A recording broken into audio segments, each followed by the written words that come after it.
તો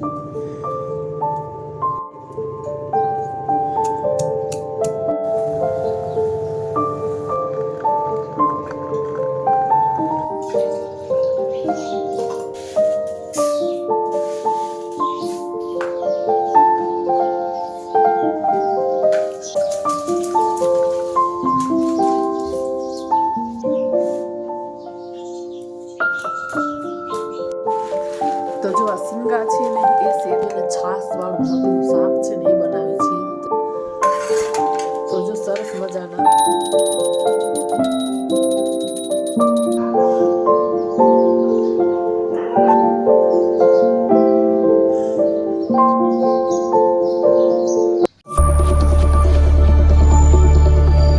hello friend, સ્વાગત કરું છું તમારું નવા એક વિડીયોમાં. આજનો જે ન્યૂ વ્લોગ છે એ સ્ટાર્ટ કરીએ. તો સવારનો ટાઈમ છે, જો બહાર આવી ગઈ છું. સરસ મજાના તુલસીના પાન છે લેવા માટે. આજે મસ્ત મજાની સ્પેશિયલ ચા બનાવવાની છે. બહુ ટાઈમથી મેં ચા નથી બનાવી, મેં ચાલો બનાવું છું. તમારા લોકો સાથે ચાની રેસીપી છે શેર કરું.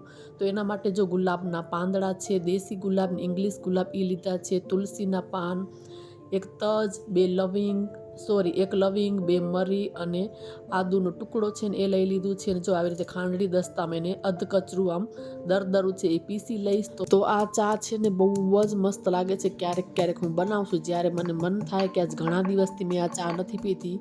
તો બસ બધી જ વસ્તુને આવી રીતે દરદરું પીસી લીધું છે. અને પછી ગુલાબના પાંદડા આપણે ઉપરથી એમ જ નાખશું. અને જો પાણી નાખી અને સ્વાદ પ્રમાણે તમને જે ચા પત્તી નાખતા હો, ઘણાને આકરી ભાવતી હોય, ઘણાને માઠી ભાવતી હોય, તો તમને જે રીતે ભાવતી હોય ને એ પ્રમાણે તમારે ચા પત્તી નાખી દેવાની. અને પછી આ જે બધો મસાલો છે આપણે જે દરદરું પીસ્યો છે એ આપણે છે ને પાણીમાં જે ચા પત્તીવાળું છે ને એમાં નાખી દઈશું. અને ઉપરથી ગુલાબના પાંદડા છે એ એમને જ નાખશું. અને થોડોક એલચી પાવડર છે એ નાખશું, એટલે ચાયમાં બહુ જ સરસ લાગે છે એલચી પાવડર.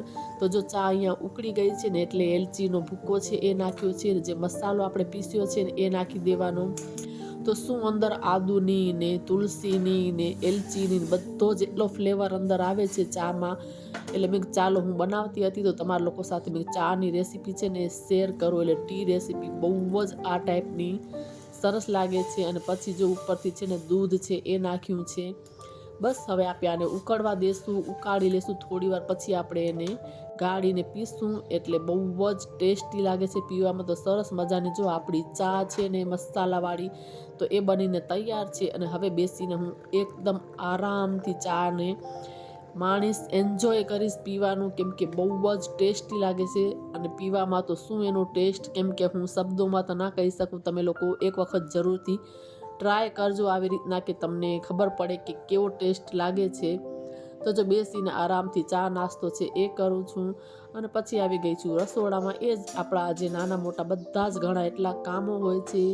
તો જો અહીંયા દૂધ છે ને ગરમ કરેલું છે, એટલે થોડુંક જ છે, એટલે તપેલીમાંથી હું ટ્રાન્સફર કરી અને આવી રીતના લોટામાં ભરીને ફ્રીજમાં મૂકી દઉં છું. અને ઘરનું બીજું બધું કામ તો થઈ ગયું છે, રસોડાનું ખાલી બાકી છે. એટલે ચા પાણીના વાસણ છે એ કરવાના છે, પણ સાથે સાથે રસોડામાં જે રસોઈની તૈયારી કરવાની હોય ને, કાંઈ પલાળવાનું, તો એ બધું હું સાથે જ કરી લઉં છું. એટલે સમય આપણનો બહુ બચે છે. એટલે હું વાસણ કરીશ ત્યાં સુધી આ બાજુ જો સાઈડમાં ભાત છે એને ધોઈ કરીને પલાળીને મૂકી દઈશ. ને જ્યારે મારે દાળ બનાવવાની હોય તો દાળને પણ એવી રીતના ધોઈ કરીને પલાળીને મૂકી દઉં છું. એટલે દાળ ભાત આમ પલાળેલા હોય ને તો ફટાફટ પછી જલ્દી બહુ સમય નથી લાગતો એને ચડવામાં. એટલે જો આવી રીતના હવે હું ભાત છે એને ધોઈ કરી અને સાઈડમાં મૂકી દઈશ. પછી ચા પાણીના વાસણ છે ને એ કરીશ. એટલે મલ્ટીટાસ્કિંગ આપણે આમ કામ કરીને તો આપણો કિચનમાં સમય બી ઘણો બચે છે. તો હું તો આવી રીતે જ કરું છું. એટલે સવારમાં દાળ ભાત ને બધું જો પલાળવાનું હોય ને તો એને પલાળીને મૂકી દઉં છું. અને જો હવે ચા પાણીના વાસણ છે ને આજ બહુ બધા નહોતા, થોડાક જ વાસણ છે. એટલે મેં ચાલો પહેલાં છે ને ફટાફટ વાસણ છે એ કરી લો, પછી રસોઈની તૈયારી કરીશ. એટલે આવી રીતના કંઈક સવારમાં કિચનમાં છે ને રસોડામાં આપણનો સમય એટલો બધો જાય છે કે આપણને ખુદને ખબર નથી પડતી કે સમય કેટલો થઈ ગયો, કેમ કે આપણે કામમાં વ્યસ્ત હોઈએ ને તો ખબર નથી પડતી. અને હું બધું જ કામ હાથે કરું છું, કેમ કે મારી પાસે હાઉસ હેલ્પર નથી. એટલે કામ કરતાં છે ને આપણને સમય ખબર જ ન પડે કે કલાક થઈ ગઈ, 2 કલાક થઈ ગઈ. એટલે સમયનો તો આપણને ખ્યાલ જ નથી રહેતો કામ કરતાં કરતાં. એટલે જો સવારમાં કંઈક આવી રીતના બધું ઘરનું કામ છે ને ચાલ્યા કરે. એટલે જો બધું જ કામ કમ્પ્લીટ કરીને ખાલી રસોડામાં વાસણ જ બાકી હતા તો બધા વાસણ છે ને એને પણ મેં કરી લીધા છે. અને અત્યારે છે ને કાઉન્ટર ટોપ આખો ક્લીન કરી લઈશ, સાફ કરી લઈશ, પછી રસોઈની તૈયારી કરીશ. એટલે થોડુંક રસોડું સાફ હોય તો મજા આવે કામ કરવાની. કમ્પ્લીટ થઈ ગયું છે, ઘરમાં પણ ઝાડુ ફટાન કરી લીધા છે. અને થોડો હજી સમય છે ને ચાલો આ વિન્ડોમાં છે ને મેં નાના પ્લાન્ટ મૂકેલા છે ને તો બહુ જ અહીંયા કને છે ને ડસ્ટ આવી ગઈ છે.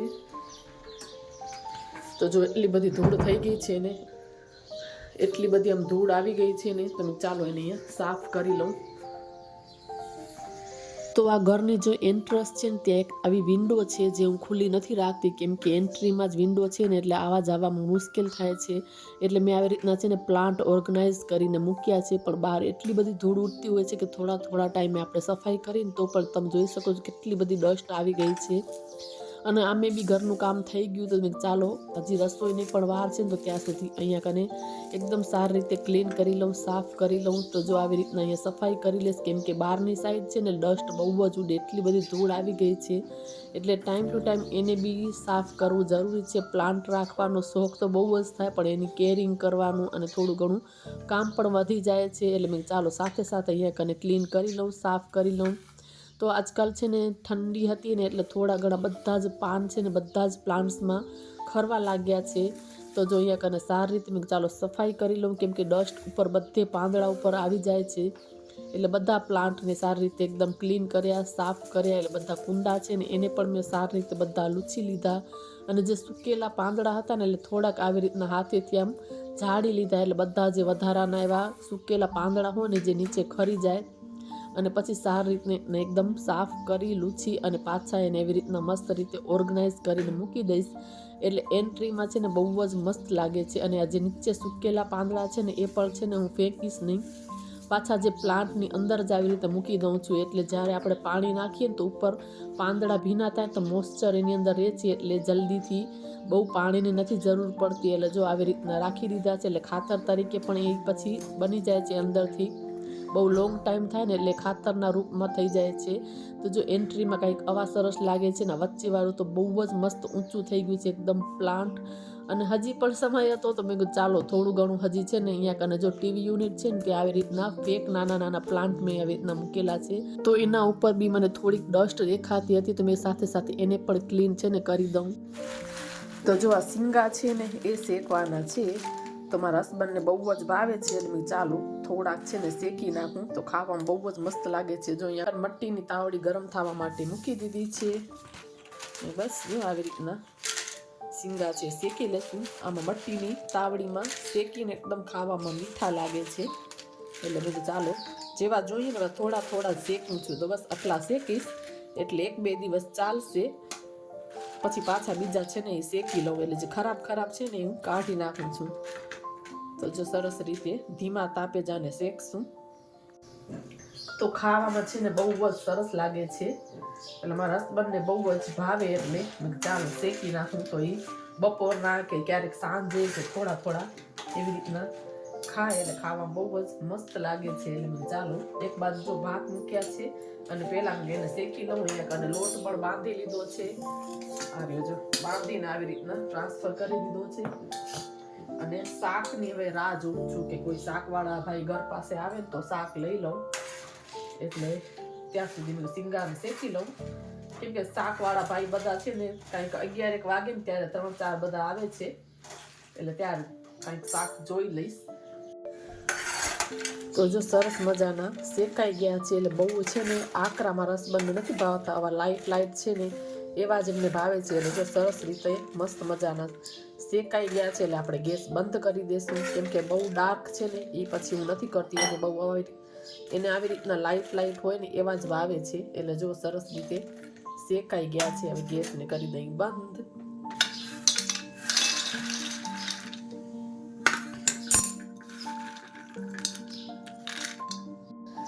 તો આજે મસ્ત મજાનું છે ને છાશવાળું મગનું શાક છે ને એ બનાવે છે. તો જો સરસ મજાનું એકદમ ચડી ગયું છે. લીલા ધાણા પણ નાખી દીધા છે. હવે અડધો લીંબુનો રસ છે ને એ નાખીશ. એટલે રસ્સાવાળું મગનું શાક છે ને એ બનાવ્યું છે. ખાવામાં બધાને અમારા ઘરમાં આ શાક ભાવે છે.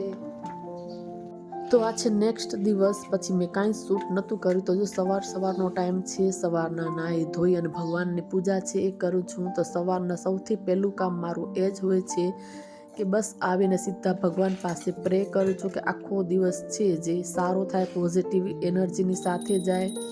તો બસ બેસીને દીવા અગરબત્તી કરીને પછી જ મારા દિવસની છે ને શરૂઆત જે છે એ થાય છે. એટલે સવારે સીધા ઉઠીને જ પહેલો હું શાવર છે એ લઈ લઉં છું. એટલે સીધી પહેલાં ભગવાન પાસે બેસીને થોડી વાર માળા ને એવું બધું કરું છું અને પછી મારું ગરમ પાણી પીવાનું ને એ બધું કરું છું. છે ને કરી લીધો છે અને હવે છે ને 1 મિનિટ લાઇટ કરી લઉં અને હેર મસાજ કરવાનું છે કેમ કે વાળ ધોવા છે. એટલે મેં ચાલો થોડુંક તેલ છે ને લગાવી લઉં,